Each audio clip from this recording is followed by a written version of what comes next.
মোহাম্মদ তানজিদ শেখ। আমি আমার ঠিকানা গোপন রাখতে চাই। তারপরে তিনি তার মোবাইল নাম্বার শেয়ার করেছেন। তারপরে তিনি লিখছেন তার দেশের বাড়ি এবং অ্যাড্রেস যেহেতু গোপন রাখতে চান আমি বললাম না। তারপরে তিনি বলছেন, আমি পেশায় একজন রাজমিস্ত্রি।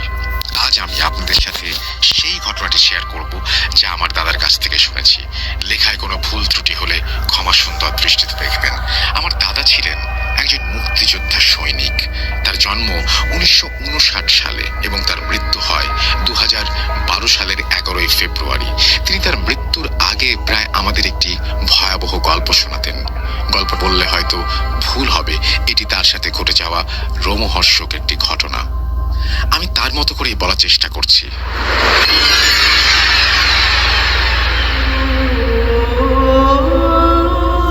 আমি মোহাম্মদ হামিদ শেখ। ছোটবেলা থেকেই খুবই দুষ্ট এবং ডানপিটে স্বভাবের।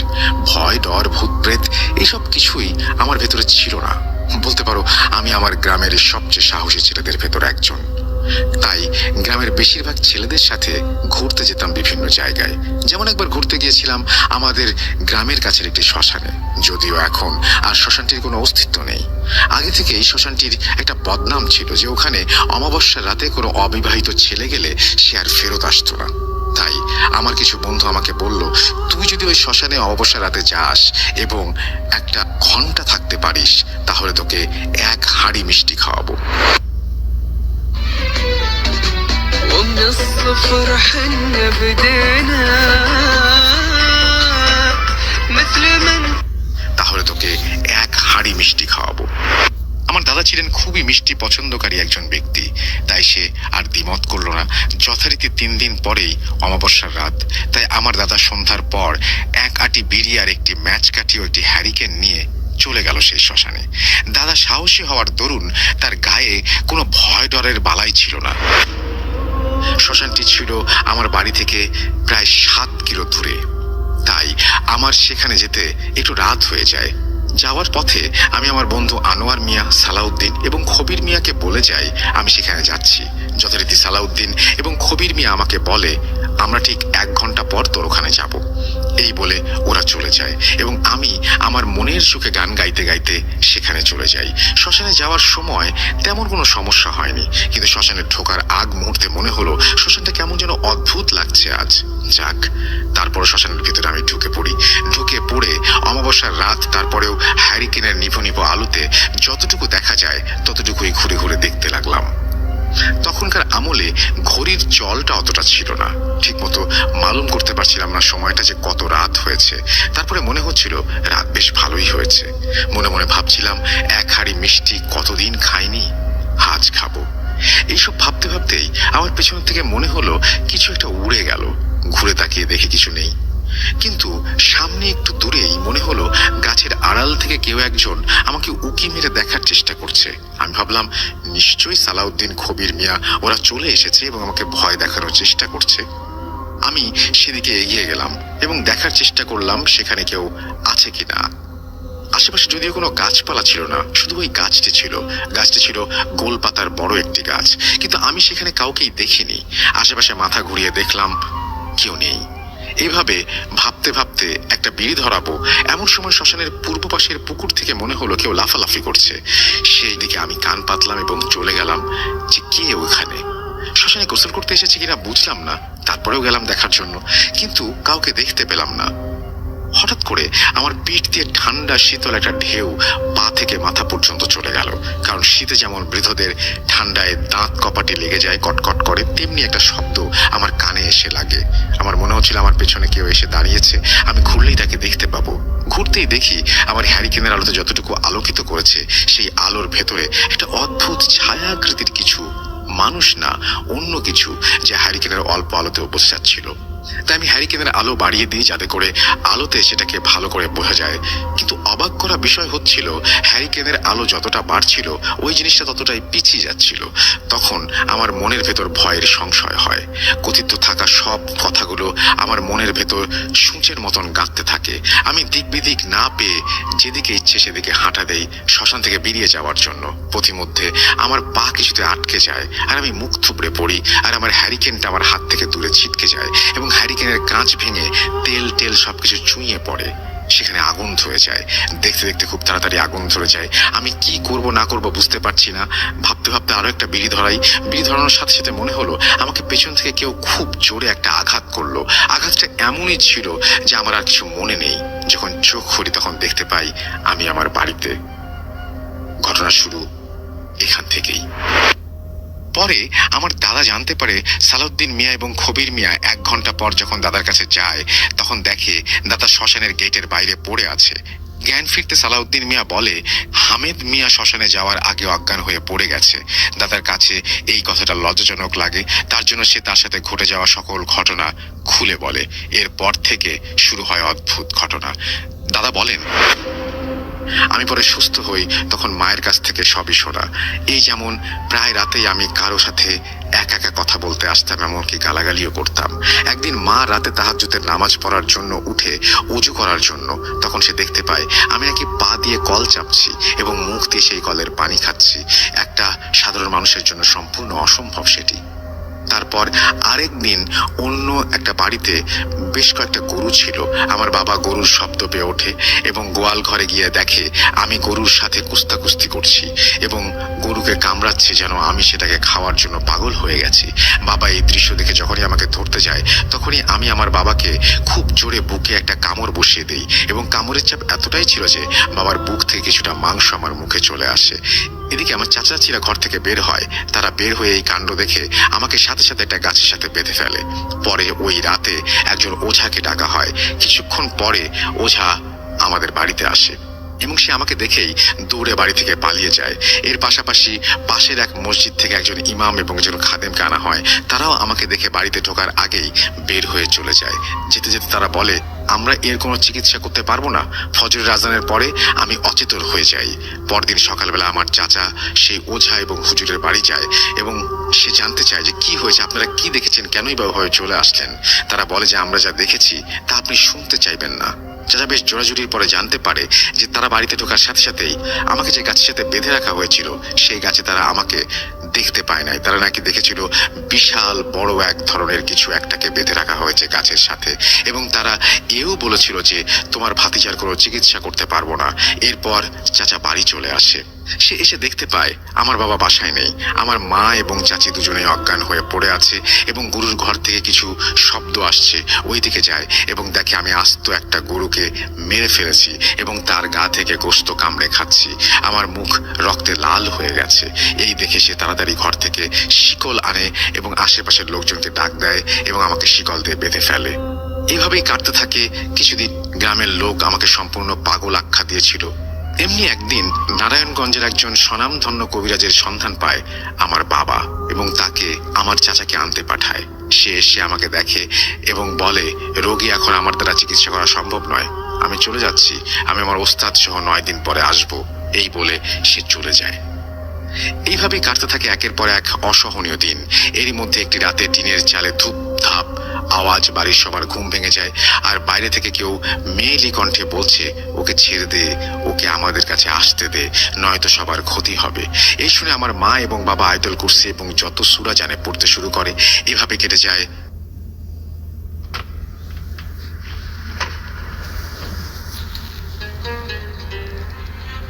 হবে। এই শুনে আমার মা এবং বাবা আয়তুল কুরসি এবং যত সূরা জানে পড়তে শুরু করে। এভাবে কেটে যায় দিন রাত। পরদিন রাতে শুরু হয় আরেকটা ঘটনা। হঠাৎ গভীর রাতে আবারও সেই চালের উপরে ধূপধাপ শব্দ এবং মা শুনতে পায় টিনের উপরে কেউ আঁচড় কাটছে, এরকম একটা শব্দ। আর ভয়ানক গড়গড় একটা শব্দ তো লেগেই আছে। এভাবে কাটে কবিরাজের দেয়া 9 দিন। বার ছিল শুক্রবার এবং অমাবস্যার রাত। কবিরাজ এসে তার ওস্তাদ ও আরো 5 জন সাগরেদ সহ আমাদের বাড়িতে পৌঁছায় এবং বাবা কিছু জিনিস আনতে দেয়, যেমন কিছু কাফনের কাপড়, একটা লাল খাসি এবং আরো কিছু, এবং শ্মশানের কিছুটা মাটি। এবং সন্ধ্যার পর শুরু করে ওদের রিচুয়ালটা ছিল এমন যে প্রথমে উঠোনে বড় করে একটা বৃত্ত আঁকা হবে, সেই বৃত্তের ভেতরে আরো 4টি বৃত্ত আঁকা হবে এবং বৃত্তের মাঝে আমাকে নিয়ে তারা বসাবে। প্ল্যান অনুযায়ী কাজ হয়। প্রথম বৃত্তে কবিরাজ ও কবিরাজের ওস্তাদ সহ আরো বাদবাকিরা বসে। আমাকে যে বৃত্তে বসানো হয় তার পরের বৃত্তটিতে ছাগলটিকে রাখা হয়, তারপরের বৃত্তটিতে কাফনের কাপড়কে রাখা হয় এবং কবিরাজ তার সূরা পড়ে ফু দিতে থাকে। এক পর্যায়ে অমানবিক চিৎকার শুরু হয় আমার। এই পর্যায়ে কবিরাজ বুঝতে পারেন যে সেই অশরীরটি হাজির হয়েছে। তখন তিনি তাকে জিজ্ঞাসা করেন, তুই কেন একে আসর করেছিস? তখন সে কবিরাজকে উত্তর দেয়, আমার কোনো উদ্দেশ্যই ছিল না। ও শ্মশানে গিয়ে আমার স্থানে পা দিয়েছে এবং আমার স্থানকে নষ্ট করেছে। আমি ওর শরীরে আমার ঘর বানিয়ে নিয়েছি। তুই চাইলে ওকে আমার থেকে আলাদা করতে পারবি না। তুই যদি চাস ওর থেকে আমাকে আলাদা করতে, তাহলে ওকে আমি মেরে এই স্থান পরিত্যাগ করব, তার আগে তুই পারবি না। তারপর হঠাৎ কোথা থেকে যেন এক ঝাপটা বাতাস এসে কবিরাজকে উড়িয়ে দেয় এবং অনেকটা দূরে ছিটকে নিয়ে ফেলে। তখন কবিরাজ ওস্তাদ কিছুটা সূরা পড়ে ছাগলের গায়ে ফু দেয় এবং আমার অমানবিক চিৎকার শুরু হয়। চিৎকারের এক পর্যায়ে কবিরাজ হাতে থাকা একটা তসবি আমার দিকে ছুড়ে দেয় এবং কিছুটা পানি দেয়। এরপর আমি আস্তে আস্তে নিশ্চুপ হয়ে যাই, মাটিতে শুয়ে পড়ি। তখন কবিরাজ আমার বাবাকে তাড়াতাড়ি কাফনের কাপড় এবং ছাগলটি সম্পূর্ণরূপে ঢেকে ফেলতে বলে। অবাক করা বিষয়, যখন বাবা কাফনের কাপড় দিয়ে ছাগলটিকে ঢাকছিল তখন ছাগলটি এক চুলও নড়েনি। এরপর কবিরাজ বাবাকে বলে এই ছাগলটিকে নিয়ে তাড়াতাড়ি শ্মশানে চলে যেতে, কিন্তু খবরদার কেউ ভুলেও পেছে তাকাবে না, কেউ যদি ডাক দেয় তাহলেও না, ভয়ঙ্কর জিনিস দেখলেও না, ভুলেও না। আল্লাহকে স্মরণ করতে করতে সেখানে চলে যাও। এরপর কবিরাজ এবং বাবা আমার চাচা এবং আরেক চাচাকে কিছু পানি পড়া দেন, তাদের গায়ে ছিটিয়ে দেন এবং তাদেরকে চলে যেতে বলেন। কবিরাজের বলা নিয়ম অনুযায়ী বাবা, চাচা এবং আমার আরেক চাচা ছাগলটিকে নিয়ে শ্মশানের মাঝ বরাবর রেখে যখন ফেরত আসছিল তখন পেছন থেকে অনেক কিছু শুনতে পেয়েছিল। অনেক পৈশাচিক আর্তনাদ, মনে হচ্ছিল ঝড়, যুদ্ধ, শোরগোল সবকিছু একসাথে চলছে। তারপরেও তারা পেছনে তাকায়নি এবং বাড়ি ফিরে আসে। এবং তারা বাড়িতে ফিরে আসলে তাদেরকে বড়ই পাতা দিয়ে গরম পানি সহকারে গোসল করানো হয়। আরো বলে যে তোমার ছেলেকে টানা 14 দিন নজরে রাখবে, কোনো ধরনের মাংস জাতীয় খাবার খেতে দেবে না। টানা 14 দিন এই নিয়ম তোমাদের মানতে হবে, আর যদি না মানো তাহলে তোমাদের খুব বড় ক্ষতি হয়ে যাবে। এই বলে কবিরাজ চলে যায়। কবিরাজ যাওয়ার সময় আমাকে একটা তাবিজ এবং বাড়ি বন্ধ করে দিয়ে যায়। এই ছিল দাদার সাথে ঘটে যাওয়া ঘটনা, ভয়ানক ঘটনা। আশা করছি সিলেক্টেড হবে। থ্যাংক ইউ ভেরি মাচ আপনার ঘটনার জন্য। আশা করছি আপনার এই ঘটনাটা লিসেনারদেরও ভালো লেগেছে। যদি ভালো লাগে অবশ্যই আমাদেরকে জানাবেন। আমরা আজকের মতো এখানে শেষ করছি। প্রতি রবিবারে আমরা ফিরে আসবো ইনশাআল্লাহ, যদি আপনারা সঙ্গে থাকেন। আশা করছি আমাদের এই এপিসোডটি আপনাদের ভালো লাগে। স্পেশাল এপিসোড এটাই শুধুমাত্র আমাদের প্রিমিয়াম সাবস্ক্রাইবারদের জন্য। আপনারা সবাই ভালো থাকুন, সুস্থ থাকুন, মোস্ট ইম্পর্টেন্টলি ভূত.com এর সাথে থাকুন। আল্লাহ হাফেজ। যেভাবে লেখা আছে আমি সেভাবেই পড়ছি।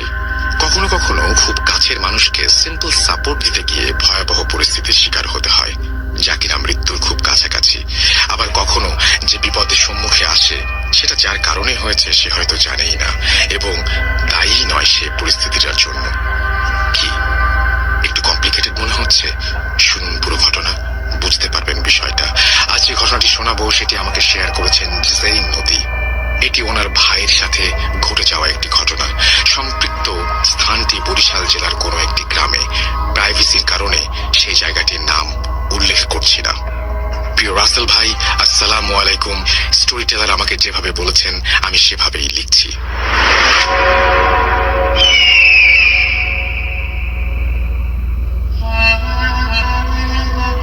সেই সময়টা মনে পড়লে এখনো কেঁপে উঠি ভয়ে। 2007 সালের শেষের দিকে আমার ভাইয়া তখন ক্লাস 7-এ পড়ে। ওই দিন ছিল শেষ রমজান, অর্থাৎ চাঁদ রাত। আর চাঁদ রাত মানে অন্যরকম একটা ভালো লাগা কাজ করে সবার মাঝে। আমার কাজিনরা সবাই মিলে বাড়ির উঠোনে লুকোচুরি খেলবে বলে সিদ্ধান্ত নেয়। আমাদের বাড়ির আর্কিটেকচার হলো দুটি ঘর কাছাকাছি, সামনে বড় উঠোন আর এক পাশে একটা কাছারি ঘর। কাছারি ঘরকে বৈঠকখানাও বলা যায়। আপনি জানেন যে ছিল অনেক পুরনো। উঠান পার হলে একটা ছোট রাস্তা এবং সেই রাস্তায় আশেপাশের এলাকায় যাতায়াত করা যায়। ওই সময় রাস্তার পাশে অনেকগুলো গাছ ছিল, যা সব কেটে ভাগ করে একটা সাইডে রাখা ছিল সমিলে নিয়ে যাওয়ার জন্য। আমাদের লুকোচুরি খেলা শুরু হলো। সবাই কাছারি ঘরের কাছে খেলছিলাম। খেলার শুরুতেই ভাইয়ার ওপর সবাইকে খোঁজার দায়িত্ব পড়লো। সবাই লুকায়, ভাইয়া সবাইকে খুঁজতে শুরু করে। সবাই লুকিয়ে যাওয়ার পরিবেশটা কেমন যেন নিশ্চুপ হয়ে যায়। ও কন্টিনিউয়াসলি খুঁজেই যাচ্ছিল। হঠাৎ করে দেখতে পায় কালো বোরখা পরা একটা মহিলা অনেক জোরে জোরে হেঁটে যাচ্ছে রাস্তা দিয়ে।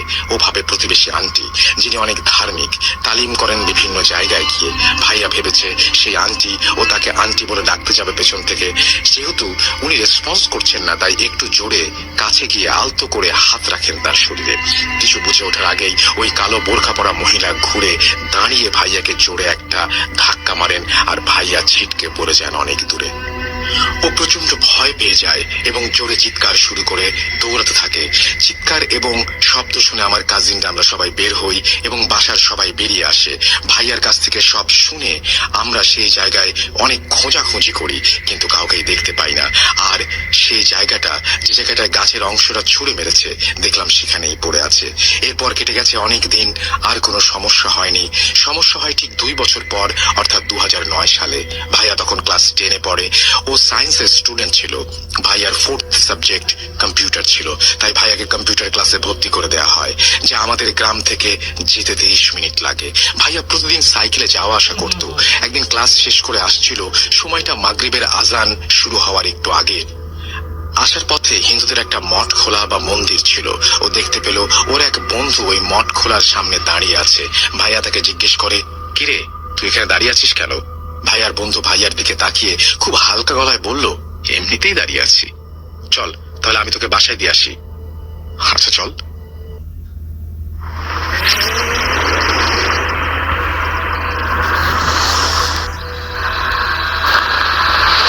তোকে বাসায় দিয়ে আসি। আচ্ছা চল। ও সাইকেল চালিয়ে যাচ্ছে। কিছুক্ষণ পর ওর কাছে মনে হচ্ছিল সাইকেলের পেছনে অনেক ভারী কিছু আছে। মূলত ভাইয়ার ওজন ওর বন্ধুর তুলনায় অনেক বেশি ছিল, কিন্তু হঠাৎ করে তখন মনে হচ্ছিল ওর বন্ধুর ওজনই যেন অনেক বেশি। তখনও সে পেছনে তাকায়নি, ভেবেছে হয়তো মনের কোনো ভুল হতে পারে। এরপর মাগরিবের আজান শুরু হয়, আর তখন মনে হচ্ছিল পেছনে কেউ নেই, আর অনেক হালকা হয়ে গেছে সাইকেল, আর চালাতেও সমস্যা হচ্ছে না। ও তখন পেছনে ফিরে দেখতে পায় তার বন্ধু বসে আছে, আর সবকিছু স্বাভাবিক। ভাইয়া একের পর এক অনেক কথা বলে, কিন্তু বন্ধু কোনো উত্তর দেয় না। তার কিছুক্ষণ পরে বন্ধুর বাসার কাছাকাছি চলে আসে তারা। তার বাসাটা এইরকম যেন একটা বড় মাঠের মাঝে অনেকগুলো নারিকেল গাছ, আর তার মাঝখানে তাদের বাড়ি। নারিকেল গাছের সাথে বসার মতো একটা বেঞ্চ আছে। ভাইয়ার বন্ধু ভাইয়াকে বলল, বাসায় তো কেউ নেই, সবাই নানা বাড়ি গিয়েছে, তুই এখানে বস, আমি বাসা থেকে ডাব নিয়ে আসছি। ভাইয়া কিছুক্ষণ বসার পরেও ওর বন্ধু ডাব নিয়ে আসলো। দুজনে মিলে ডাব খাচ্ছিল। হঠাৎ করে ভাইয়ার বন্ধু ভাইয়াকে জিজ্ঞেস করলো, তুই কি এই জায়গাটা চিনিস? চিনবো না কেন, এটা তোদের বাড়ি, বাড়ির সামনে রাস্তা। কে বললো? আচ্ছা তুই আমায় চিনিস? মজা করিস না, দেখ তো আমার দিকে তাকিয়ে আমাকে চিনিস কিনা। এবার ভাইয়ার শরীরের রক্ত হিম হয়ে গেল। ও ভাবলো ও আমার সাথে এমন করছে কেন। ভাইয়া দেখতে পেল বেঞ্চের সাথে হেলান দিয়ে নিচের দিকে তাকিয়ে যে দাঁড়িয়ে আছে, তার অনেক লম্বা চুল, গায়ে অনেক বড় বড় লোম, আর অনেক বিভৎস দেখতে তার চেহারা। চাঁদের আলোয় স্পষ্ট তাকে দেখা যাচ্ছিল। এবং এরপরে সে প্রচন্ড ভয় পায় এবং সে দৌড়াতে শুরু করে। দৌড়াতে দৌড়াতে যখন মাঠের ভেতরে চলে আসে, তখন সে মাঠের ভেতরে প্রচুর ইঁদুরের গর্ত ও সারা মাঠ জুড়ে গর্ত ছিল। একটা গর্ত থেকে হাত বেরিয়ে আসে এবং যেন তার পা টেনে ধরে। ভাইয়া অনেক কষ্টে তার পাটা ছাড়িয়ে নেয়। কতক্ষণ দৌড়েছে ও জানে না। হঠাৎ ভাইয়া এশার নামাজের আজান শুনতে পায় এবং পেছন থেকে একটা ভয়ানক রাগী কণ্ঠস্বর তার কানে আসে। কিছু দূর দৌড়ে গিয়ে একজন লোকের সাথে ধাক্কা খেয়ে পড়ে যায় অজ্ঞান হয়ে। সৌভাগ্যক্রমে উনি ছিলেন একজন মসজিদের ইমাম। এরপর কি হয়েছে সে জানে না। পরে হুজুর বলেন, আমার সাথে কয়েকজন ছিল, আমরা সবাই মিলে তোমাকে মসজিদের ভেতরে নিয়ে এসেছি। দিয়ে দেখতে পান ভাইয়ার সারা গায়ে আঁচড়ের দাগ এবং সেখান থেকে রক্তও ঝরছে। হুজুর রক্ত থামানোর চেষ্টা করেন এবং সূরা পড়ে ভাইয়ার গায়ে ফু দিলে জ্ঞান ফিরে আসে। ভাইয়া সব ঘটনা হুজুরকে বলে এবং হুজুর শোনার পরে ভাইয়াকে সূরা পড়ে এক গ্লাস পানিতে ফু দিয়ে খাইয়ে দেন। আপু ভাইয়াকে মসজিদ থেকে নিয়ে আসে বাসায়। আমরা সবাই ভাইয়ার মুখ থেকে সব ঘটনা শুনি এবং ভাইয়ার পায়ের নখের আঁচড়গুলো দেখি। ও তখনই ওর বন্ধুকে ফোন করে জিজ্ঞেস করে। বন্ধু বলল, আমি তো নানা বাড়ি, কেন কি হয়েছে? ভাই আর কিছু না বলে ফোনটি কেটে দেয়। একজন হাফেজকে ডেকে নিয়ে ভাইয়াকে দেখানো হয়। হাফেজ বলেন ভাইয়ার বন্ধু রূপে মঠখরা থেকে কালী তার পেছনে নিয়েছিল। তো এই ছিল ঘটনা। আশা করছি আপনাদের ভালো লেগেছে। ঘটনাটি আমাদের পাঠিয়েছেন Golam Rabbi. Thank you very much রাব্বি আপনার স্টোরির জন্য। আশা করছি আপনাদের ভালো লেগেছে। আপনারা স্টোরি পাঠাবেন russell.booth.com@gmail.com এই অ্যাড্রেসে। আমরা চলে যাব আমাদের পরবর্তী ঘটনায়। যেভাবে লেখা আছে আমি সেভাবেই পড়ছি। গ্রামের বৃদ্ধ মানুষরা একটা কথা বলে, বাঘ মরে গেলে হয় কাঠ আর মানুষ মরে গেলে হয় বাঘ। এই কথার অর্থটা এমন, বাঘ বেঁচে থাকলে মানুষ তাকে দেখে ভয় পেলেও মরে গেলে কেউ ভয় পায় না, কিন্তু মানুষ মরে গেলে অন্য মানুষের যত ভয়। একা লাশের পাশে এক মুহূর্ত যেন কেউ থাকতে চায় না। তখন যত দ্রুত সম্ভব আমরা লাশ দাফন করে ফেলি। কিন্তু এই দুনিয়ায় কিছু মানুষ আছে, আমরা লাশ দাফন করার পরেই যারা ঘন অন্ধকার কিংবা কোনো এক জ্যোৎস্না রাতে সদ্য মাটি দেয়া লাশের কবরের ওপরে কোদাল চালিয়ে লাশ চুরি করে।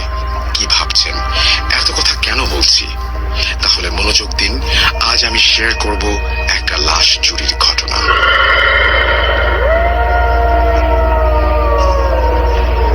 টিভিতে বা পত্রিকায় হয়তো অনেকে দেখেছেন বা পড়েছেন এমন নিউজ, কিন্তু এই ঘটনার তিক্ত অভিজ্ঞতা আমরা কজন জানি? আমি তানভীর তুষার, ভূত.com এর মডারেটর এবং স্টোরি টেলার। এই ঘটনাটি আমাকে সংগ্রহ করে দিয়েছে সৌমিক দাস। তাকে অসংখ্য ধন্যবাদ এমন একটা ঘটনা আমার সাথে শেয়ার করার জন্য। ঘটনাটির স্থান এবং চরিত্রের নাম ছদ্মনাম ব্যবহার করা হয়েছে। আর সব লিসেনারকে জানাই হ্যালোইনের শুভেচ্ছা। ঘটনার শুরু 2008 সালে। প্রত্যন্ত গ্রামগুলোতে তখন অভাব অনটন লেগেই থাকতো।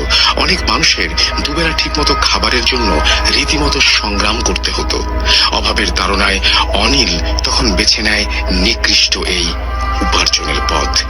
এই চক্র তাকে অফার করে সদ্য কবর দেয়া লাশ চুরি থেকে শুরু করে তুলে নিয়ে নির্দিষ্ট জায়গায় তাদের হস্তান্তর করতে হবে, আর এতে তাকে লাশ প্রতি বেশ ভালো পরিমাণ টাকা দেয়া হবে। সে চিন্তা করলো এই অভাবের জীবনে এমন লোভনীয় অফার কোন বোকায় পায়ে ঠেলে। সে রাজি হয়ে যায়, কিন্তু একার পক্ষে তো আর এই কাজ করা সম্ভব নয়। সে তখন তার দুই বন্ধুকেও ডেকে নেয় এই কাজে।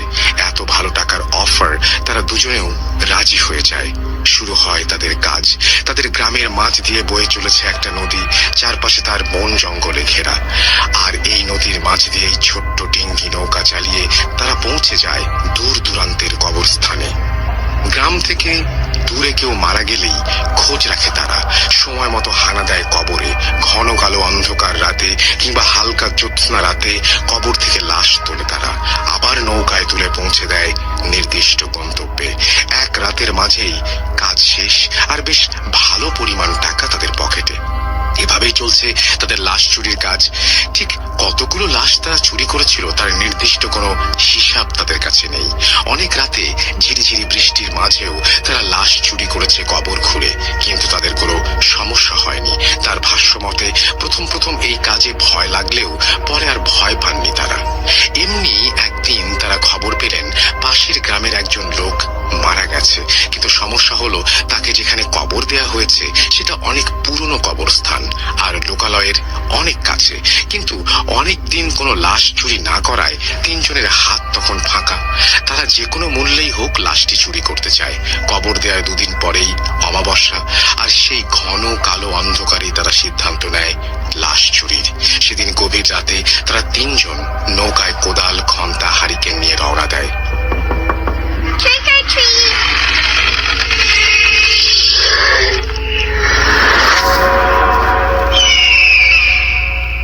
তাদের গ্রাম থেকে নদীপথে প্রায় 30 মিনিটের পথ।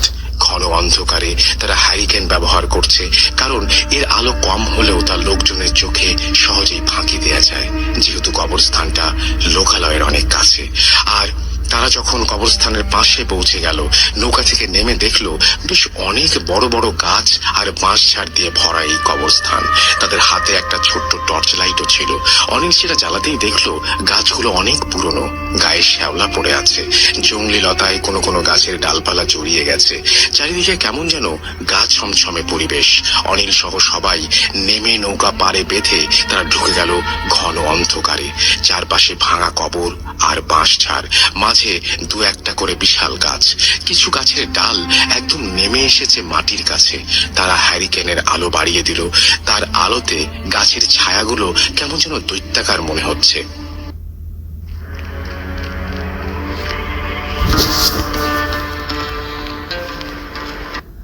আলো বাড়িয়ে দিল, তার আলোতে গাছের ছায়াগুলো কেমন যেন দৈত্যাকার মনে হচ্ছে। নতুন কবরটা তারা খুঁজে পেল, কিন্তু সেটা একদম ফাঁকা একটা জায়গায়। চারপাশে খুব বেশি গাছপালা নেই। হ্যারিকেনটা পাশে রেখে তারা কবর খুঁড়তে শুরু করে। প্রথমে অনিল কিছুটা খোঁড়ে, এরপরে আরেকজন শুরু করে। অনিল হ্যারিকেনের পাশে বসে দেখছে। হ্যারিকেনের আলোয় কোদালটা বেশ বড় দেখাচ্ছে ছায়াতে। কিছুক্ষণ পরে অনিল উঠে একটু হাঁটতে যায় পাশে। হঠাৎ একটা ভাঙা কবরে তার পা ঢুকে যায়। কবরের মাটি ভেঙে হঠাৎ করে পড়ে গেল সে কবরের মাঝে। ঠিক তারপরেই সে তার পায়ের নিচে একটা শক্ত কিছুর অনুভব করলো। হাড় ভেবে টেনে বের করতে গেল, হাত দিয়ে ধরে দেখলো চাকতির মতো কিছু একটা, আর সেটা বের করে সামনে ধরতেই দেখলো হ্যারিকেনের আলোতে চকচক করে উঠলো। সেটি মনে হচ্ছে সোনালী কালারের দামি কোনো ধাতব কিছু, যেটা দেখতে অনেকটা স্কুলের ঘন্টার মতো লাগছে, কিন্তু তার দুইটা পার্ট মনে হচ্ছে দুইটা ঘন্টা একসাথে জোড়া লাগানো হয়েছে। জিনিসটা দেখে তার অনেক লোভ হলো। সে ভাবলো এত পুরনো কবরে এমন জিনিস নিশ্চয়ই দামি কিছু হবে। সাথে সাথে লুকিয়ে ফেললো সেটা, যাতে বাকি দুজন না দেখে। জামার মাঝে করে নিয়ে এসে তার ব্যাগের মাঝে রেখে দিল। এদিকে কবর খোঁড়া প্রায় শেষের দিকে। এক পাশের খাড়ালের মাঝে দিয়ে সাদা কাফন দেখা যাচ্ছে। ঠিক তখনই তারা কিছু মানুষের গলার আওয়াজ শুনতে পেল, আর কিছু লাইটের আলো দেখতে পেল তাদের দিকে ছুটে আসতে। বুঝতে বাকি রইল না যে মানুষ টের পেয়েছে কবর খোঁড়ার ব্যাপারটা। ভয়ে তিনজন তাড়াতাড়ি কোদাল আর হ্যারিকেন সব নিয়ে নৌকার দিকে দৌড়াতে শুরু করলো। অনিল হ্যারিকেন নিভায়ে এক হাতে হ্যারিকেন আর আরেক হাতে সেই ব্যাগ নিয়ে দৌড়াতে শুরু করে। কিন্তু হঠাৎ মাঝে এসে অন্ধকারে একটা গাছের ডালের সাথে ধাক্কা খায় আর উল্টে পড়ে যায়।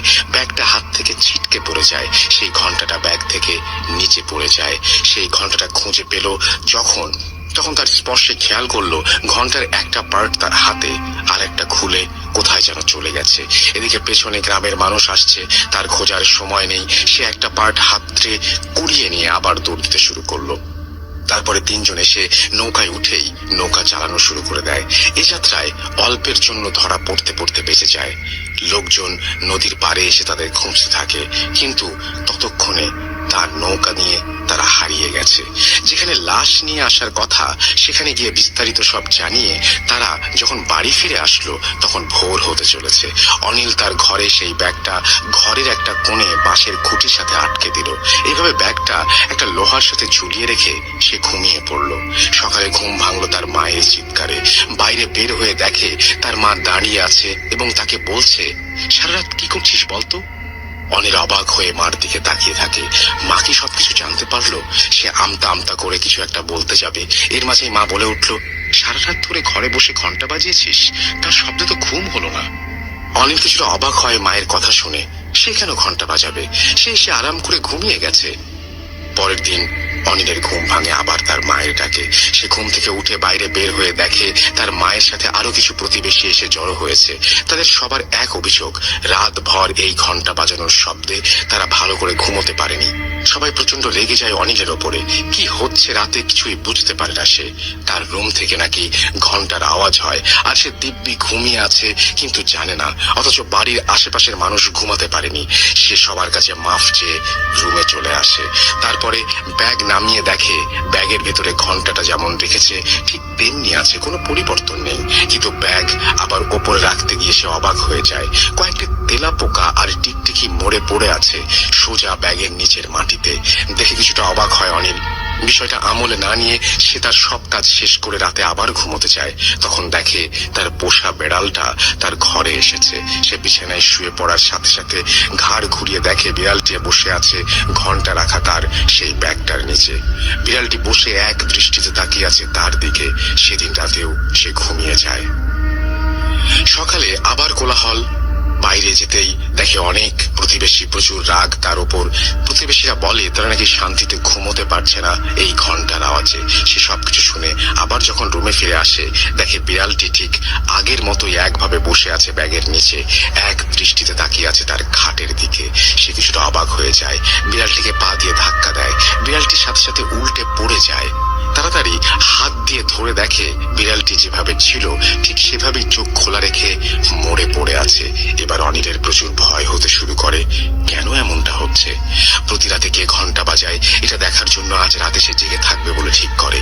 ভাবনা মতো রাতে ঘুমের ভান করে বিছানায় শুয়ে থাকে। অনেক রাত, কিন্তু কিছুই নেই, সবকিছু স্বাভাবিক। চোখ লেগে আসছে তার, কোনো মতেই যেন ঘুমে আর চোখ খুলে রাখা যাচ্ছে না। কখন যেন ঘুম চোখে লেগে এসেছিল তার। হঠাৎ একটা শব্দে ঘুম যেন নিমিষেই হারিয়ে গেল তার চোখ থেকে। ঘরের টিনের চালের ওপর কি যেন হেঁটে বেড়াচ্ছে এপাশ থেকে ওপাশ। সাহস করে উঠে বসলো সে। কৌতূহল নিয়ে ব্যাগটার কাছে গেল। দেখে ব্যাগ ঠিক আগের জায়গাতেই আছে, কিন্তু ব্যাগের মাঝে সেই ঘন্টাটি নেই। আবার টিনের চালের ওপরে কিছু দৌড়ানোর শব্দ। অনিল দৌড়ে বের হয়ে আসলো ঘরের বাহিরে।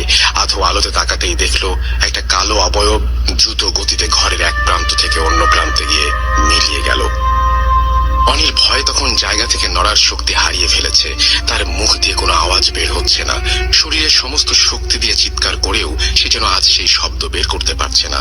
মনে হচ্ছে এখনই জ্ঞান হারিয়ে ফেলবে। হঠাৎ ঘন্টার একটা মৃদু শব্দ ভেসে আসলো তার কানে। এক দৌড়ে ঢুকে গেল রুমের মাঝে।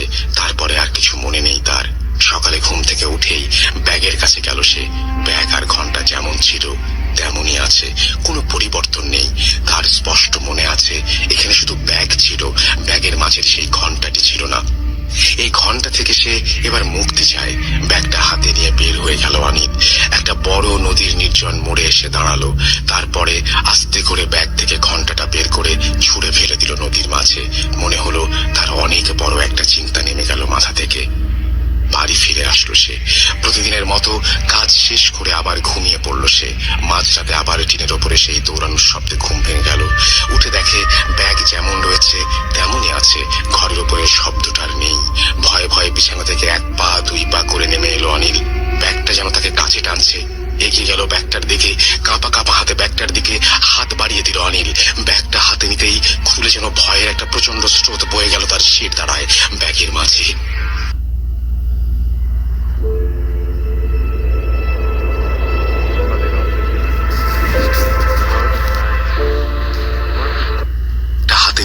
খুলে যেন ভয়ের একটা প্রচন্ড স্রোত বয়ে গেল তার শির দাঁড়ায় ব্যাগের মাঝে। সেই ঘন্টাটি, আর ঘন্টার গায়ে এখনো লেগে আছে পানি। মনে হচ্ছে এই মাত্র কেউ পানি থেকে সেটা তুলে নিয়ে এসেছে। একটা সামান্য ঘন্টা দেখে যে মানুষ এত ভয় পেতে পারে এটা সে উপলব্ধি করতে পারেনি। ব্যাগটা আবার রেখে শুয়ে পড়লো আর চিন্তা করতে থাকলো কি করা যায় এই ঘন্টা নিয়ে। সকালে ঘুম থেকে উঠে বাজারে বিক্রির জন্য নিয়ে যায় সে ঘন্টাটি। এক ভাঙারির দোকানে বিক্রি করে ফিরে আসে সে। তারপর থেকে সবকিছুই স্বাভাবিক, কোনো সমস্যা নেই। অনিল ভাবলো যাক, অবশেষে এই যন্ত্রণা থেকে মুক্তি পাওয়া গেছে। এর ঠিক 7 দিন পরে একটা ছেলে ব্যাগ হাতে হন্তদন্ত হয়ে ছুটে আসলো তার বাড়িতে। এসেই বলল, আমাকে এক গ্লাস পানি দেন। পানি খেয়ে ছেলেটি ব্যাগটি এগিয়ে দেয় অনিলের দিকে। ব্যাগটা হাতে নিয়ে অনিল ভেতরে তাকিয়ে দেখলো সেই ঘন্টা। ছেলেটা তার দিকে তাকিয়ে বলল, এই ঘন্টা কেনার পরে বাবা এটাকে আমাদের বাড়িতে নিয়ে যায়। তারপর থেকে আমাদের পরিবারের কোনো কিছু ঠিক নেই। ছেলেটি কাঁপা কাঁপা স্বরে বলতে শুরু করলো, বাবা সেই ঘন্টাটি নিয়ে এসে রুমের ভিতরে রেখে দিয়েছিল।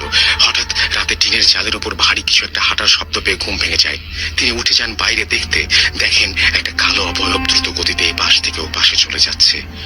বাবা অনেক ভয় পেয়ে যায়। তিনি একটা চিৎকার দিয়ে দৌড় দিবেন, ঠিক এমন সময় অবয়বটা তার দিকে তাকিয়ে একটা ধাক্কা দেয়। আমরা বের হয়ে বাবাকে অবচেতন অবস্থায় পাই। তাকে রুমে নিয়ে যাই। সকালে জ্ঞান ফেরার পরে বাবা আমাদের এই ব্যাপারগুলো বলেন, কিন্তু পরদিন থেকেই বাবার মাঝে একটা অস্বাভাবিক কিছু লক্ষ্য করি আমরা। বাবা কেমন যেন চুপচাপ হয়ে গেছেন সব সময়, কারো সাথে কোনো কথা বলেন না। হাসি খুশি মজার মানুষটা যেন এক মুহূর্তে বদলে গেল আমাদের সামনে। আমরা বুঝছিলাম না হঠাৎ কি হলো। এর 3 দিন পরে ঘটলো এক ভয়ানক ঘটনা। আমাদের কয়েকটি গরু ছাগল আছে। বাবার থাকার ঘরের পাশেই আরেকটা ঘরে এগুলো রাখা হয়। মাঝরাতে হঠাৎ একটা গরুর চিৎকারে আম্মুর ঘুম ভেঙে যায়। তিনি উঠে দেখেন বাবা পাশে নেই। সেই সময় বাড়িতে চোরের উৎপাত ছিল অনেক বেশি। চোর ভেবে হয়তো শব্দ শুনে বাবা উঠে গেছেন, এটা ভেবে আম্মু নিজেও উঠে যান দেখতে কি হয়েছে। তিনি লাইট হাতে এগোতে দেখেন গোয়াল ঘরের দরজা খোলা। গরুগুলো যেমন ছিল ভয়ে শয়ে একদিকে তাকিয়ে আছে। ভেতরে যে লাইট ধরতে আম্মু দেখেন বাবা একটা ছোট বাচ্চা ছাগলের পা ধরে গলা থেকে চুইয়ে পড়া রক্ত খাচ্ছে। আর ছাগলের মাথাটা পাশে পড়ে আছে। ছাগলের মাথাটা ছিঁড়ে পড়ে থাকা দেখে মনে হচ্ছে কেউ মুচড়ে সেটাকে টেনে ছিঁড়ে ফেলেছে। বাবার মুখে তাজা রক্ত লেগে আছে।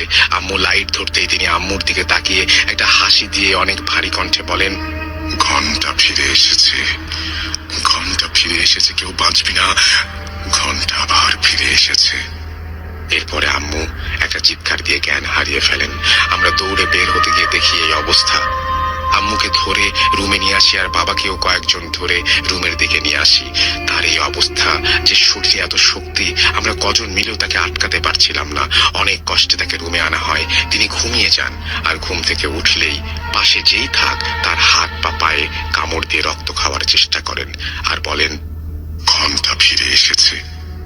পরে আমরা বাধ্য হয়েই তাকে খাটের সাথে বেঁধে রাখি, কিন্তু সকাল হলেই সবকিছু স্বাভাবিক। তিনি যে রাতে এত কিছু করেছেন তার কোনো কিছুই তিনি মনে করতে পারেন না, এমনকি বিশ্বাসও করেন না। পরের দিন রাতে আমার আম্মুর চিৎকার আর দৌড়ে আমরা রুমে গিয়ে দেখি দরজা খোলা, বাবা নেই। আমরা লাইট নিয়ে বাবাকে খুঁজতে বের হই। বাড়ির আশেপাশে খুঁজে দেখি বাবা একটা জঙ্গলের মাঝে দিয়ে এদিক ওদিক দৌড়াচ্ছেন। আমাদের দেখে আবার দৌড় দেন। অনেক কষ্টে তাকে ধরে নিয়ে আসি। সে এসেই খাবার চায় আর এত বেশি পরিমাণে খাওয়া শুরু করে, যেটা অনেক অস্বাভাবিক। আমরা আবার তাকে বাধ্য হয়ে বেঁধে রাখি। এরপরে আমি সেই ঘন্টার ব্যাগটা নিয়ে আমার রুমে রেখে দেই। আমিও রাতে টিনের ওপরে কিছু দৌড়াদৌড়ির শব্দ পাই আর মৃদু একটা ঘন্টা বাজানোর শব্দ পাই। এরপরে সকালে বাবার আবার রাতে কিছুই মনে নেই, সব ঠিক, তিনিও স্বাভাবিক। বুঝলাম এই ঘন্টাটাই যত সমস্যা। বাবার কাছ থেকে আপনার ঠিকানা শুনে আমি নিয়ে আসলাম এটা। আপনি এই ঘন্টা রেখে দেন, টাকা ফেরত দিতে হবে না, তবুও এই ঘন্টা আপনার কাছেই রেখে দেন। এই কথাগুলো বলে ছেলেটি ঘন্টাটা অনিলের হাতে দিয়ে চলে যায়। অনিল খুব চিন্তায় পড়ে যায়, এই ঘন্টা নিয়ে এখন সে কি করবে, কিভাবে মুক্তি পাবে এই অভিশপ্ত ঘন্টা থেকে। অনিল ঘন্টাটা অন্য একটা ফাঁকা ঘরে রেখে দেয়। 3 দিন পরে আরো একটা লাশ তোলার কাজ পায় সে। অনেক দিন ধরে বেকার বসে আছে, হাতে টাকা পয়সাও নেই, তাই আবার ঝুঁকিটা নেয়। যেই ভাবা সেই কাজ। সে সাথে দুজনকে বলে আজ রাতে তারা এই গ্রামে যাবে নতুন একটা কবর খুঁড়তে। তার সাথের লোকগুলো তখন রাজি হয়ে যায়। মাঝরাতে কথা মতো কবর খোঁড়ার সরঞ্জাম নিয়ে নদীর পাড়ে হাজির হয় অনিল। দূর থেকেই দেখতে পায় তার সাথের দুজন দাঁড়িয়ে আছে নৌকার পাশে। অনিল আসে এবং ব্যাগটা নৌকায় রেখে নৌকায় ওঠে আর বৈঠা নিয়ে বসে পড়ে মাথায়। অপর দুজন কাদা থেকে নৌকা ধাক্কা দিয়ে পানিতে নামিয়ে সামনে বসে পড়ে। মাথার ওপরে পূর্ণ চাঁদের আলো নদীর পানির ছোট ছোট ঢেউতে পড়ে যেন চকচক করছে। জ্যোৎস্নার আলোয় যেন ভেসে যাচ্ছে চারপাশ। অনিলের সাথে থাকা দুজন লোক কাজে যাওয়ার সময় প্রচুর কথা বলে, কিন্তু আজ তারা একদম চুপচাপ। নদীতে বৈঠার শব্দ আর বাড়ির ঝিঝি পোকার ডাক ছাড়া যেন আর কিছুই শোনা যাচ্ছে না। নীরবতা ভেঙে অনিল কথা বলতে শুরু করলো। কিরে, তোরা দুজন নৌকায় একেবারে সামনে যেয়ে চুপচাপ বসে আছিস কেন? তোরা আজ কোনো কথাই বলিস না?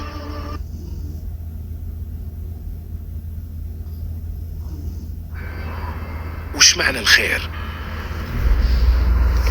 وش معنى الفزعة؟ চুপচাপ বসে আছিস কেন? তোরা আজ কোনো কথাই বলিস না? তাদের একজন শুধু বলে, ভালো করে নৌকা চালা। অনিলের কেমন যেন লাগে ব্যাপারটা। তারা আজ তার দিকে তাকিয়েও কথা বলছে না। এমনিতে কাজে গেলে তারা প্রচুর আড্ডা দেয়, অনেক কথা বলে, কিন্তু আজ যেন সবকিছুই অন্যরকম। জ্যোৎস্নার আলোয় ভেসে ভেসে চলেছে নৌকা। একটু দূরেই একটা জমজমাট ঘন কালো অন্ধকার দেখা যাচ্ছে। জ্যোৎস্নার এই অবারিত আলো যেন উজ্জ্বল করে উঠতে পারেনি সেই জায়গার একটা কোণা। অনিল নৌকার মাথা ঘুরিয়ে সেই জমাট বাঁধা অন্ধকারের দিকে নৌকা নিয়ে গেল। কাছে যেতেই আবছা আলোয় দৃশ্যমান একটা বাঁশঝাড়ের নিচে নৌকা থামিয়ে নেমে পড়লো তারা। নৌকাটাকে একটা বাঁশের সাথে বেঁধে নেমে সেই বাঁশঝাড় পেরোতেই দেখতে পেল ফাঁকা বিশাল একটা মাঠ। দেখে মনে হচ্ছে ফসলি জমি, কিন্তু এই মুহূর্তে কোনো ফসল নেই। দ্রুত গতিতে তারা হেঁটে চলেছে সামনের দিকে। জ্যোৎস্নার আলোয় সামনে একটু একটু করে যেন অন্ধকার মিলিয়ে সব দৃষ্টিগোচর হচ্ছে অনিলের কাছে। ওই যে একটু দূরে দেখা যাচ্ছে আরো বাঁশের সারি, আর সেখানেই রয়েছে একটা কবরস্থান, যাতে সদ্য কবর দেয়া একটা লাশ রয়েছে। কবরস্থানে যাওয়ার পরেই হ্যারিকেন জ্বালিয়ে দিতে যায় অনিল, কিন্তু সাথে থাকা দুজন লোকের একজন তাকে বলে, এবার আর হ্যারিকেন জ্বালানোর দরকার নেই, চাঁদের আলোতেই তো অনেক ভালো দেখা যাচ্ছে। অনিল দেখলো অন্ধকারে একটু তাকিয়ে থাকলেই চোখ সয়ে যাচ্ছে, ফলে মোটামুটি ভালোই দেখা যাচ্ছে। আর বাঁশ ও গাছের ফাঁক দিয়ে আসা চাঁদের আলোর রেখায় তা স্পষ্ট হয়ে উঠছে। অনিল ভাবলো লাশ তোলার সময় হ্যারিকেন জ্বালিয়ে দেবে। কাঁধের কোদাল কোদাল নিয়ে কবরটার দিকে এগিয়ে যায় অনিল। কবরের এক মাথা থেকে কোদাল চালাতে শুরু করে। কবরের ঝুরঝুরে মাটিতে কোদাল চালিয়ে সরিয়ে দিচ্ছে অনিল। একটু পরেই এক পাশে বাঁশের চাটাই বের হয়ে আসলো। অনিলের গা ঘেমে তখন টপ টপ করে পানি পড়ছে। কোদালটা কবরের পাশে রেখে আরেকজনকে ঘুরতে বলে ঘাম মুছতে লাগলো অনিল। এরপরে একটু দূরে চলে গেল সে। গাছ আর বাঁশঝাড়ের জন্য গ্রামের দিকের আলো কিছুই দেখা যায় না। তাই অনিল কবরস্থান থেকে বের হয়ে একটু সাইডে আসলো দেখতে দূরে গ্রামের দিকে কোনো আলো দেখা যায় কিনা। গ্রামের দিকে ঘন অন্ধকার, কিছুই দেখা যাচ্ছে না। একটা মাটির মেঠো পথ চলে গেছে ফসলের জমির মাঝ দিয়ে। রাস্তার দুপাশে গাছের সারি, চাঁদের আলোয় যেন ভয়ঙ্কর দেখা যাচ্ছে চারপাশ। ঘামা শরীরে ঠান্ডা একটা শিরশিরে বাতাস এসে লাগতে থাকলো অনিলের গায়ে। আরামে কিছু সময় বসে রইল সেখানে একটা গাছের নিচে। বেশ কিছু সময় পরে উঠে কবরের দিকে চলে গেল অনিল। জঙ্গলের মাঝে ঢুকে আবছা আলোয় অনিল দেখলো কবর খোঁড়া শেষ। কাফন করা লাশটাও দেখা যাচ্ছে ওপরে। চাঁদের আলোয় লাশের গায়ের নতুন কাফনের কাপড়টা যেন চকচক করে উঠছে। লাশের কাফনের ওপরে যেন তার সাথে আসা দুজন উপুর হয়ে কাফনের মাঝে কিছু একটা খুঁজছে বলে মনে হলো। অনিল একটু দূরে থাকা ব্যাগের কাছে গিয়ে হ্যারিকেনটা জ্বালিয়ে দিল। হ্যারিকেনের আলো বাড়িয়ে অনিল এগিয়ে গেল কবরের দিকে। দুজন তখনও উপুর হয়ে আছে লাশটার ওপরে। অনিল এগিয়ে যেতে একজন পেছনে তাকালো। হ্যারিকেনের লাফাতে থাকা আলোর ছটায় অনিল দেখলো তার দিকে লোকটার মুখে লাশের চামড়া। পায়ের থেকে কামড়ে খাচ্ছে লাশটার একটা অংশ। অনিলের শির দ্বারা দিয়ে ভয়ের একটা ঠান্ডা স্রোত বয়ে গেল। আর চেনা দুই লোক যেন আজ অনেক অচেনা, অনেক বড় রহস্য। এর মাঝেই তার দিকে তাকিয়ে তারা বলল, ঘন্টা ফিরে এসেছে। এই কণ্ঠ যেন অনিলের হৃৎপিণ্ড ফুঁড়ে বেরিয়ে গেল। হ্যারিকেন ফেলে ঊর্ধ্বশ্বাসে দৌড়াতে শুরু করলো অনিল। বাঁশঝাড় পার হয়ে মাঠের মাঝে নেমে গেল অনিল। দৌড়ে চলেছে নদীর দিকে। হঠাৎ দেখে সামনে দাঁড়িয়ে তার সাথেই আসা একটা লোক আবার একটা হাসি দিয়ে বলছে, ঘন্টা ফিরে এসেছে। অনিল উল্টো দিকে এক দৌড় দেয়। এই গ্রামে তার পরিচিত এক বন্ধু আছে, তার বাড়ির দিকেই দৌড়াতে শুরু করলো অনিল। কিছু দূর যেতেই অনিল একটা পুকুর দেখতে পেল চাঁদের আলোয়। সেখানে দৌড়াতে শুরু করলো অনিল। সে তখনও ঘামছে, তার হৃৎপিণ্ড যেন তখনও থামছে না। মনে হচ্ছে বুক চিড়ে বেরিয়ে আসবে ভয়ে। পুকুরের পাড়ে যেতেই অনিল দেখলো ওপর থেকে কি যেন ধপাস করে পুকুরের পানিতে পড়লো। পুকুরের পানি যেন আন্দোলিত হয়ে উঠল। পানি এসে পাড়ে বাড়ি খেতে লাগলো। চাঁদের আলোয় অনিল দেখলো সাদা কিছু একটা ভেসে আছে পানির মাঝে। অনিল একটু দাঁড়িয়ে থাকলো দেখার জন্য কি সাদা জিনিসটা কাছে আসতে অনিল ভয়ের চূড়ান্ত পর্যায়ে পৌঁছে গেল। এটা আর কিছু নয়, কাফন করা একটা লাশ। অনিল ভয়ে জ্ঞান হারানোর মতো অবস্থায় দৌড়াতে শুরু করলো। সামনে যেতেই দেখলো মাঠের মাঝে একটা বাড়ি। মনে হচ্ছে ভেতর থেকে একটা হলুদ আলোর আভা বেরিয়ে আসছে ঘরের ফাঁক দিয়ে। অনিল সেদিকে ছুটতে লাগলো। ঘরের দরজার সামনে যে জোরে জোরে দরজায় ধাক্কা দিতে শুরু করলো। এক বৃদ্ধ লোক দরজা খুলে দিল। অনিল দেখেই যেন ভেতরে প্রাণ ফিরে পেল। ঘরে ঢুকেই দেখেন আরো একজন বৃদ্ধা দাঁড়িয়ে আছে। অনিলকে এভাবে দেখে বৃদ্ধটি বলল, তোমার কি হয়েছে? এমন করে হাঁপাতে হাঁপাতে দৌড়াচ্ছ কেন? অনিল শুধু বলল, পাশের পুকুরে একটা লাশ ভেসে উঠতে দেখলাম। বৃদ্ধ কথাটা শুনেই বলল, পুকুরটা অনেক খারাপ, তোমার রাতের বেলা এদিকে আসা ঠিক হয়নি। আচ্ছা তুমি বসো, আমি দেখে আসি কি হয়েছে। বলেই একটা নতুন হ্যারিকেন জ্বালিয়ে বের হয়ে গেলেন বৃদ্ধটি। অনিল বসে রইল খাটে। বৃদ্ধা লোকটি দরজার কাছে দাঁড়িয়ে তার স্বামীর জন্য অপেক্ষা করছে। প্রায় 10 মিনিট হয়ে গেল। বৃদ্ধা লোকটি অনিলকে বসতে বলে হ্যারিকেন হাতে বের হয়ে গেল। ঘন অন্ধকারে বসে রইল অনিল। একটু পরে তার নাকে ভেসে আসলো একটা মাংস পচা গন্ধ। অনিল দরজা খুলে বের হলো বাইরে। দেখে আরো একটা রুম এবং সেখান থেকে আসছে গন্ধটা। আর রুমে মিটমিট করে জ্বলছে একটা হ্যারিকেন। অনিল রুমটার দিকে এগিয়ে গেল। রুমে গিয়েই হ্যারিকেনের আলোয় দেখলো 2টা পচা গলা মৃতদেহ পড়ে আছে রুমের মাঝে। পাশের টেবিলে জ্বলছে হ্যারিকেন, আর গন্ধে যেন নিঃশ্বাসও বন্ধ হয়ে আসছে। অনিল ভয়ে কি করবে, কোথায় যাবে কিছুই বুঝতে পারছে না। পাগল প্রায় হয়ে আবার দৌড়াতে শুরু করে সে। এবার কোথাও না, এবার তাকে নৌকার কাছে যেতে হবে, বের হতে হবে এই মৃত্যুপুরী থেকে। অনিল দৌড়াতে শুরু করে ফাঁকা মাঠ দিয়ে সেই নদীর দিকে যেখানে তার নৌকা বাঁধা। কতক্ষণ ধরে অনিল দৌড়েছে তার খেয়াল নেই, শুধু মনে হচ্ছে এখান থেকে বের হতে হবে। অনিল যখন নদীর প্রায় কাছে চলে আসছে, আবার দেখে তার সাথে 2জন লোক তার পেছন পেছন দৌড়াচ্ছে। কিন্তু তাদের ভাবটা এমন, তারা অনিলকে ধরতে চায়, যেন লাশের মতো কামড়ে ছিঁড়ে ফেলতে চায় অনিলকে। অনিল দৌড়ে এক লাফে নৌকায় উঠে যায়। বৈঠা হাতে নৌকা চালাতে শুরু করে। পার থেকে একটু দূরে নৌকাটা নিতেই তার খেয়াল হলো অনেক বড় তাড়াহুড়া করে উঠেছে যে নৌকার অপর মাথায় একটা লাশ আছে সেটা খেয়ালই করেনি। নদীর মাঝে চাঁদের আলোয় যেন স্পষ্ট দেখা যাচ্ছে সেই কাফন করা লাশ। পাড়ের দিকে তাকিয়ে এখনো দেখা যাচ্ছে সেখানে দাঁড়িয়ে আছে তার সাথে দুইজন। নৌকা চলার সময় ঝিরিঝিরি বাতাস বয়ে চলেছে, আর সেই বাতাসে লাশের শরীরের কাফনের কাপড় উড়ছে, আর পায়ের কাছে কাফনের কাপড় দিয়ে লাল হয়ে চুইয়ে পড়ছে রক্ত। সামনেই চাঁদের আলোয় দেখা যাচ্ছে নদীর অপর প্রান্ত। অনিল নৌকাটা জোরে একটা ধাক্কা দিয়ে জ্ঞান হারিয়ে ফেলে। সকালে মানুষের কোলাহলে তার জ্ঞান ফিরে আসে। সেই নৌকায় গলয়ের মাঝে পড়ে আছে, আর তার বাড়ির লোক তার মাথায় পানি দিচ্ছে নৌকাতেই। সূর্য তখন প্রচুর জ্বর। জ্ঞান ফিরে আসার পরে অনিল জানতে পারে এদিকে তার থেকে ঘন্টা কিনে নেওয়া সেই লোকটি গত রাতে নিখোঁজ ছিল, আর সকালে তার লাশ পাওয়া যায় অনিলের বাড়ির পাশের একটা খড়ের গাদার পেছনে। লাশের গায়ে ছিন্ন ভিন্ন অবস্থা, মনে হয় আঁচড়ে তুলে নিয়েছে কেউ চামড়াগুলো শরীর থেকে। অনিল তখনও বাসার কাউকে কিছুই জানায়নি। তার মনে হতে লাগলো এবার কি তার পালা? এই ঘন্টা ফিরে আসায় এবার কি তাকে মরতে হবে? ভয়ে শিউরে উঠল অনিল। শির দ্বারা দিয়ে নেমে আসলো ভয়ের একটা ঠান্ডা স্রোত। কি ভাবছেন? এখানেই শেষ? ঘন্টা যখন ফিরে এসেছে, ঘটনা তবে শুরু এখান থেকেই। কি ছিল সেই রহস্যময় ঘন্টা? কোথা থেকে ফিরে এসেছে এটি? অনিলের ভাগ্যে কি ঘটেছিল? এই প্রশ্নগুলো কি ঘুরপাক খাচ্ছে আপনার মাথায়? তাহলে ভাবতে থাকুন, আর এই ঘটনার সব রহস্য উন্মোচন করতে অপেক্ষা করুন ঘটনার পরবর্তী অংশের জন্য। খুব তাড়াতাড়ি আসতে চলেছে ভূত.com-এর পরবর্তী কোনো এক এপিসোডে। আল্লাহ হাফিজ।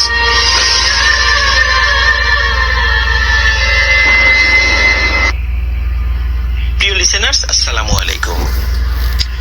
হ্যালোইন স্পেশাল এপিসোডে সকলকে স্বাগত জানাচ্ছি। আমি আফনান। আশা করি সবাই ভালো আছেন, সুস্থ আছেন।